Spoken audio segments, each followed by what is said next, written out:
Hello and welcome back to Miranda Reads the International Booker Long List 2023. Hello, welcome back. I am your host Miranda, and today we are reading the International Booker Long List. It's book number 5, and today we are talking about The Birthday Party by a person. Today we are talking about The Birthday Party by Laurent Mauvignier, translated from French by another person, Daniel Levin Becker. I can't remember names. And we're going pretty well with the alternating between good and bad books. This is another one that I liked. Yay! Well done me. So this is one of the longer books on the long list. However, it takes place over only one afternoon / evening in a small hamlet in France, whose inhabitants are preparing for Marianne's 40th birthday party. You have her husband, Patrice, who is a kind of insecure and sometimes verging on violent farmer. Their relationship between Patrice and Marianne is kind of strained, a little bit unsatisfactory for both of them. You then have their young daughter Ida, who spends a lot of time with their neighbour Christine, painting and having a fun time. Christine is a kind of an artist from Paris who's moved to this sort of rural area. She's a bit kind of reclusive, no one quite knows what to make of her, but she and Ida are best gal pals. So you have these 4 central characters, and it starts off with them preparing for Marianne's 40th birthday party in the evening.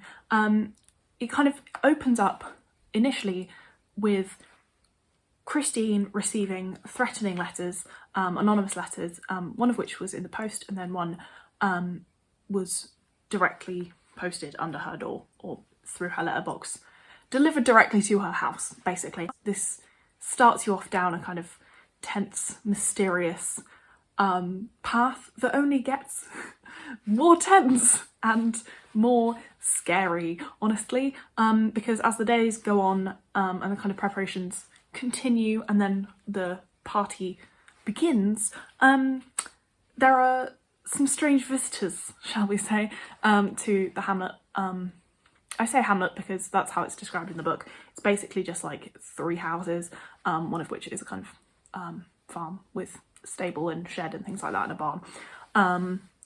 And yeah, there are some strange visitors, and things get pretty weird and pretty scary quite quickly.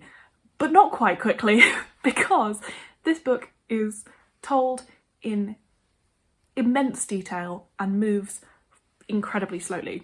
For the most part, for me, this really slow pace worked incredibly well, because the magic and the skill of this book comes from the tension and how that tension and that fear is maintained, and ebbs and flows over such a long book. The writer mostly uses these really, really long sentences that describe the characters' like inner thoughts in immense detail, but not just their thoughts and their lives, but also what's going on around them. Like at one point you get a kind of incredible slow motion like description of someone like bashing a plate down, and it's like the drips are kind of like flying out and you can see them going like freezing and moving it really slow. I don't know why I'm telling you this is just making me look weird.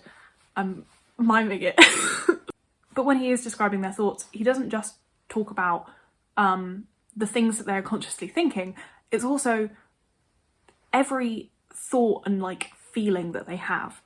Like it's what their gut is saying to them, what they know without consciously knowing it, and what they are telling themselves that they're thinking, what they're hiding from.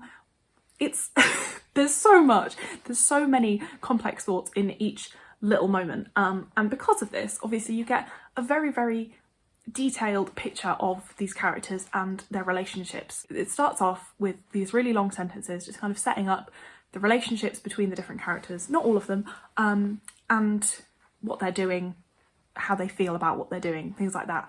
However, the purpose of these sentences then, and the whole thing, shifts on its head when shit hits the fan and stuff gets scary, which happens about, I'd say about 20, I think it's about 20% of the way into the book.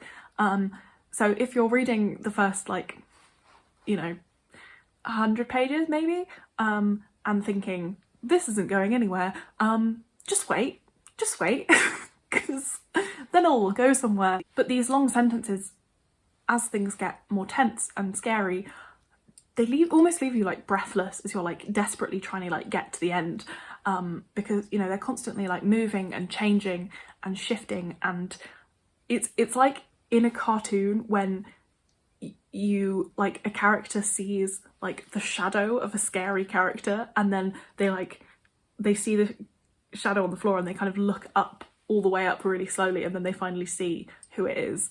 That doesn't just happen in cartoons, but it's that feeling of like the kind of trepidation of looking up and then finally seeing what it is, and it's so brilliant. But the tension is also built by kind of manipulating time, so you'll often like flip between perspectives very quickly, and so you're seeing things happen simultaneously but in different places, or from two different characters' perspective, or giving you like a little snippet of something that a character will notice or will do in like a minute but they haven't yet, and then leading you to that point, and it's just excellent. It's so good.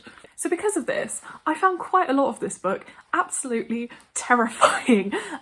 So there's some sections that I was literally like, I don't know if I can read this on my own in the dark because I'm so scared. Like, there are constant kind of cliffhangers, where the end of each chapter will kind of leave you at this really like tense moment, and then you'll flip to a different perspective. I did occasionally find it a little hard to follow just because the sentences are so all over the place, and also because I tend to picture things as I'm reading a lot of the time if the writing is good, and with this I was like building a picture in my head because it's so slow.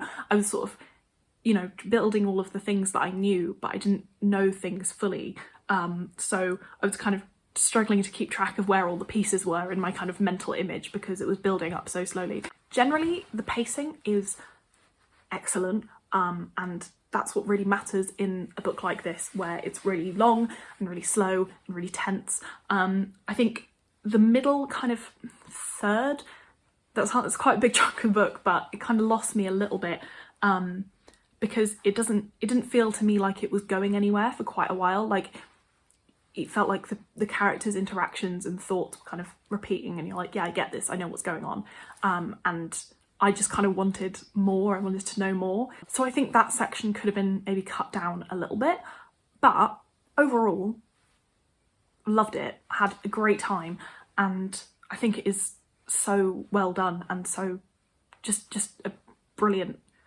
like feat, really. Like, the last maybe quarter of the book is one of the most impressive and terrifying things I have ever read, and